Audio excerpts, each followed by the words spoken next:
Vous écoutez En bonne santé, le podcast qui vous aide à le rester. Cet épisode vous est proposé par le mutualiste MBA Mutuel.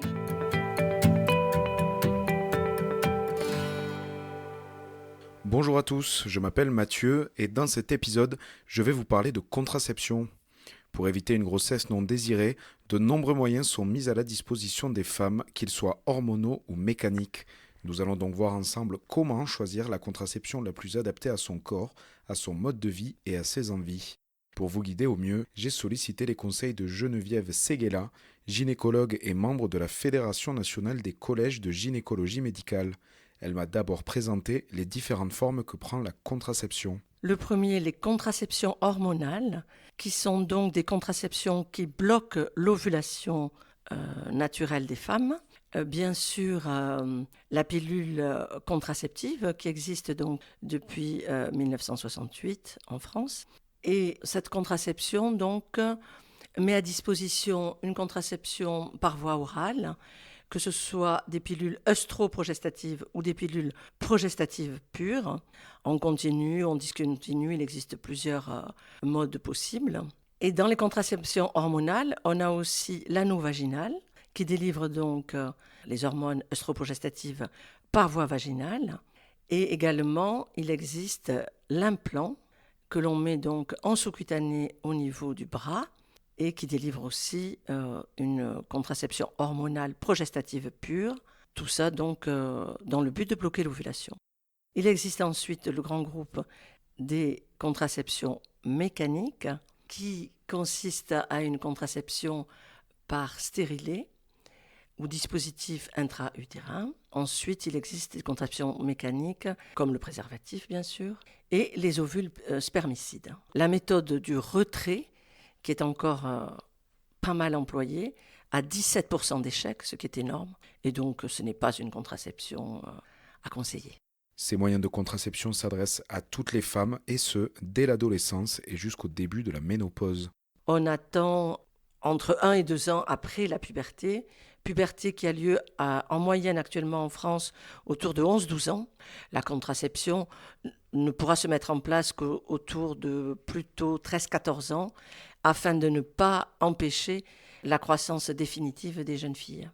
Au-delà de 45 ans, il n'est plus souhaitable de mettre en place de contraception, surtout hormonale, même si la contraception progestative est toujours possible. Donc, il n'est pas prudent de continuer de longues contraceptions hormonales. Depuis l'autorisation de la contraception, véritable progrès social, la pilule est entrée dans les mœurs. La contraception hormonale a été, pendant pratiquement 40 ans, la contraception primordiale, puisque ça a été une découverte extraordinaire et que ça a permis aux femmes de choisir vraiment et de rentrer dans la liberté de la reproduction. Pendant longtemps, ça a été la première des contraceptions. Avantage, c'est une efficacité très importante, à 98%, 98-99%, avec une réversibilité totale. Les inconvénients, on les connaît bien, et ce que l'on peut dire vraiment actuellement sur les inconvénients, la pilule augmente au bout de 10 ans de prise légèrement le risque de cancer du sein. Par contre, elle permet de préserver ou d'empêcher les cancers de l'ovaire, du côlon et de l'utérus. Et ça, c'est très peu connu des jeunes femmes, pratiquement jamais.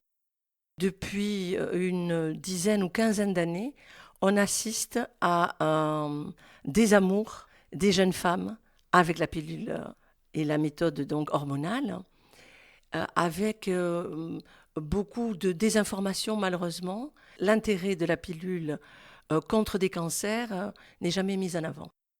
Cette image écornée de la pilule s'explique, selon la gynécologue, par des désagréments du quotidien que la nouvelle génération ne veut plus subir. Les autres inconvénients de la pilule que dénoncent beaucoup les jeunes femmes, c'est le sentiment de ne plus finalement contrôler leur corps, d'être un peu dépossédées de sensations.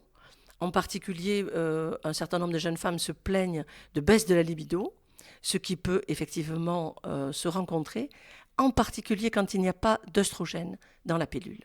Donc les pilules progestatives pures, effectivement, peuvent être délétères pour la libido. Il y a aussi beaucoup d'impression d'avoir des émotions non contrôlées, de se sentir vraiment dépossédé de son corps. Donc ça, c'est des choses auxquelles il faut être attentif maintenant. Je pense faire des explications bien claires, physiopathologiques, pour bien faire comprendre ce qui se passe. Les femmes se tournent de plus en plus vers les contraceptions mécaniques et notamment vers le stérilet.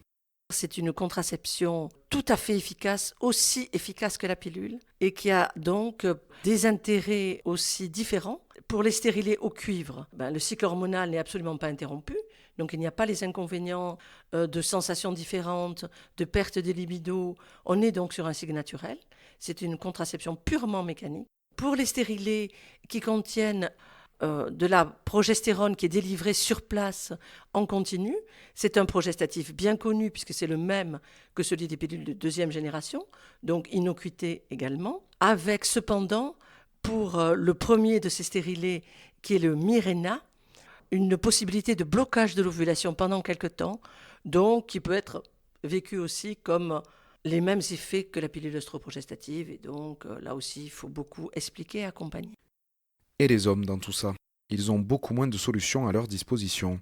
Bien sûr, le préservatif masculin reste un moyen de contraception très efficace, mais d'autres moyens sont en cours d'étude et la recherche est bien moins développée que pour la contraception féminine. Le cycle de la femme est beaucoup mieux apprivoisé et donc connu. On a pu donc comme ça mettre en place le blocage de l'ovulation de manière réversible, alors que chez l'homme, il y a eu des tentatives, mais la réversibilité n'était pas du tout la même. Il y a eu donc des tentatives avec des slips chauffants qui ont été d'ailleurs reconnus et efficaces. Cependant, ça n'a pas été attrapé en tout cas à l'époque par des startups, peut-être qui n'existaient pas encore assez. Et donc, même s'il en existe actuellement une qui met en place cette contraception-là, elle n'est pas très acceptée encore par les jeunes hommes. Les hommes ont toutefois accès à un moyen plus radical, la vasectomie. La vasectomie, quand même, qui est peu pratiquée en France, est beaucoup plus pratiquée par les pays nordiques. Alors, c'est une contraception qui n'est pas totalement réversible toujours, et donc là aussi, pas mal d'inquiétudes, difficultés peut-être de cette mise en place. On propose d'ailleurs aux jeunes hommes de conserver du sperme au cas où.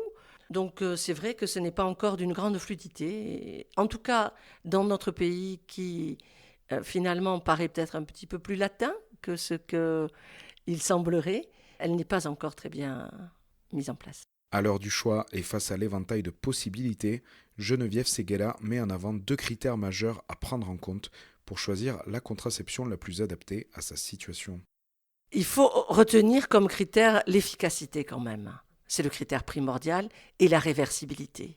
Et donc, il y a quand même ces 2 contraceptions majeures qui sont la contraception hormonale et la contraception mécanique par stérilet, qui propose justement ces 2 items.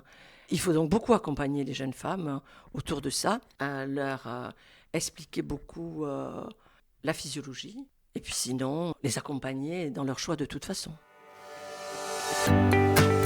Vous venez d'écouter En bonne santé, un podcast du mutualiste MBA Mutuel. Cet épisode a été produit par le réseau des éditeurs de revues et réalisé par l'agence SIEM.